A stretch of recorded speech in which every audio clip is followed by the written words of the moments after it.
Breaking news शामिल कंदासीं। नवाब वली मोहम्मद भरसां तेज़ रफ्तार मुसाफ़िर कोच जो मोटरसाइकिल खे टक्कर, पीरसन फौत थी वियो आहे। 3 ॼणा ज़ख़्मी थी विया आहिनि। क़ौमी इशाराती हादसे में 60 वरनि जो जमाल ख़ान पठान थॾे ते फौत थी वियो आहे। हादसे में नसीर दीन, ग़ुलाम शबीर ऐं जावेद ज़ख़्मी थी पिया आहिनि। फौती जो लाश ऐं ज़ख़्मियुनि खे इस्पताल मुंतक़िल कयो वियो आहे। ब्रेकिंग न्यूज़ हिकु भेरो ॿीहर अवां सां शेयर कयूं पिया। नवाब वली मोहम्मद भरसां तेज़ रफ्तार मुसाफ़िर कोच जो मोटरसाइकिल खे टक्कर लॻो आहे। पीरसन फौत थी वियो आहे। 3 ॼणा ज़ख़्मी थी पिया आहिनि। इन हवाले से अपडेट मालूम कंदासीं। असां सां टेलीफोन लाइन ते मौजूद है मुनवर कलोई। जी मुनवर, आगाह कजो इन हवाले से।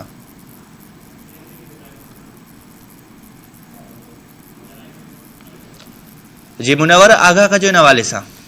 जी जी तव्हांखे ॿुधाईंदो हलां, नवाब वली मोहम्मद भरसां क़ौमी शाहराह सरकारी कोई स्टाफ वटि तेज़ रफ्तार कोच जो मोटरसाइकिल खे टक्कर, नतीजे में 60 साला पीरसन जमाल पठान ज़ख़्मी ऐं पंहिंजो ड्राइवर ग़ुलाम मुस्तफ़ा ऐं कैलेंडर नसरुद्दीन ऐं हिकु ॿियो ॼणो ज़ख़्मी थी पियो आहे, जिन खे नवाब वली मोहम्मद पुलिस पहुची काज़ी अहमद इस्पताल खणायो वियो आहे। थॾे ते पीरसन 60 साला जमालदीन पठान फौत थी वियो आहे। जी वॾी महिरबानी मुनवर कलोई तफ़सील ॾिना।